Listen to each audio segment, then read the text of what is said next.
of the show for the morning. The topic this morning is youth literacy, and we're fortunate again to have my granddaughter, Alana McLaughlin, who has given us a youth perspective in terms of reading, recognizing that the state of Tennessee is the last in terms of literacy among the 50 states. And the reason we mention this, Alana, is primarily because we want you to address this issue of literacy in the state of Tennessee in terms of what we are trying to do in terms of making sure that more young people your age, and as we said earlier, 8 years old, more young people will be more familiar with what they have to do about reading.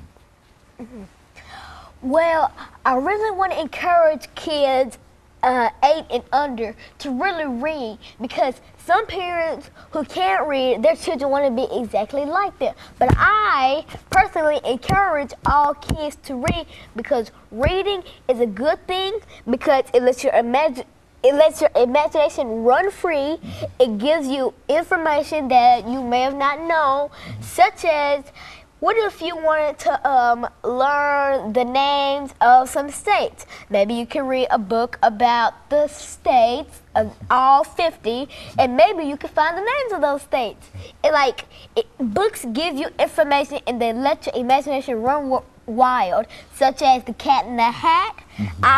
Personally, I love green eggs and ham. I mean, not the food, but the book. I'm not a green eggs and ham eater. Go on, Alana, go on. Well, this is one of the books that I'm reading right now. It's called Mystery Owl by Judith St. George. It's mainly about 12-year-old Kimball, who isn't looking forward to leaving New York City for a summer on Shag Island in Maine. The island and the mansion that sits on it have been in Kimball's family for generations, but now Kim's great-grandfather intends to sell both the island and the house.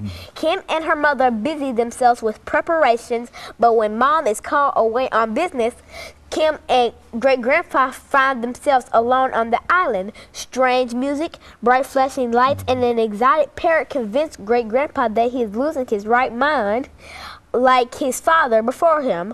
But Kim knows what she saw, and as she digs into the mystery, soon she realizes they are in grave danger.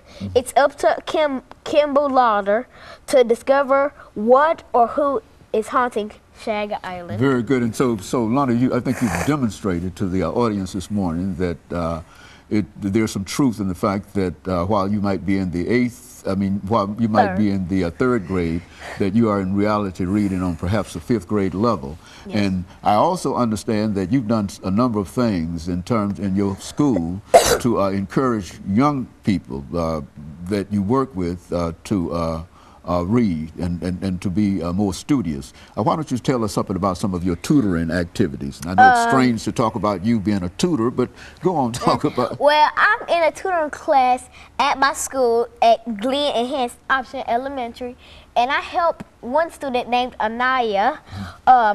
She is the daughter of Mrs. Natasha Massey, and sometimes I help her with her homework or help her complete a page of work. And basically, I'm one out of 3 other helpers. And so you're not the main helper, but they have I'm one of them. They have enough confidence in you in the 3rd grade to allow you to do something. And I also understand that at one time you were even contemplating, even at your age, of starting a tutoring school. Why don't you say something about it? I was, because me and my family moved to Madison a couple days back, and I was trying to save enough money to buy our house. As we lived in Madison, I was thinking of using the house to tutor, but eventually somebody bought the house before me.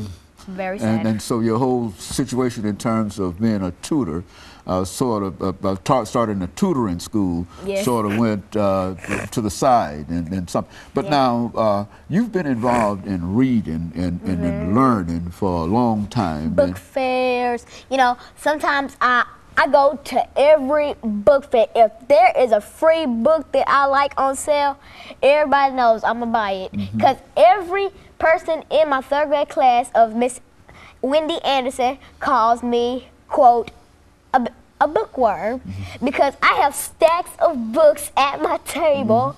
I have a million gazillion books, even if it's from the movie Tangle or, hey, Mystery Isle. There is a book laying on my desk. If you don't see one, your eyes are deceiving you. And so you, in other words, you want to encourage all young people your age or below, that it's so important to you that they read, that you're even coming on national television and trying to make that as a point. Is that what you're trying to do today? Yes, I'm trying to raise awareness for reading. All I have to say is read, read, read. Read until you can't see. Read until you pass away. Read until you can't hear. Read until you sleep. Read for 24 hours straight. And I'd be the proudest girl on earth. I just want to raise awareness for children to read. Read, read, read. Become a bookworm. Read, read, read. Alana, I think before we made a decision that this would have something to do with youth literacy, I think one of your earlier ideas, and I think this is something that we can probably pursue during the last segment, your earlier idea was to talk about children and drugs. Yes. And I was so taken back by that because I recognize that you being in the 3rd grade and only 8 years old, I was sort of, I wondered exactly what could you tell us at this age about children and drugs. And so, but you contend that you've read a lot of information in reference to, let's talk about that. We've got 50 seconds before the end of this segment. And then, so let's wait a few seconds. But when we come back after this commercial break, I want you to think about why you would tell me that you thought that the whole issue of children and drugs, and especially young children, because we never think in terms of 6 or 7 year old children being concerned with drugs one way or the other. All I have to say is just stay tuned because you're in for a treat. That's all I can tell you. Stay tuned. Well, and I think that over the last 14 seconds that we have here, he don't know what's coming up. Encourage our and neither do I, so I'm a stay tuned because Lana's going to talk about children and substance abuse.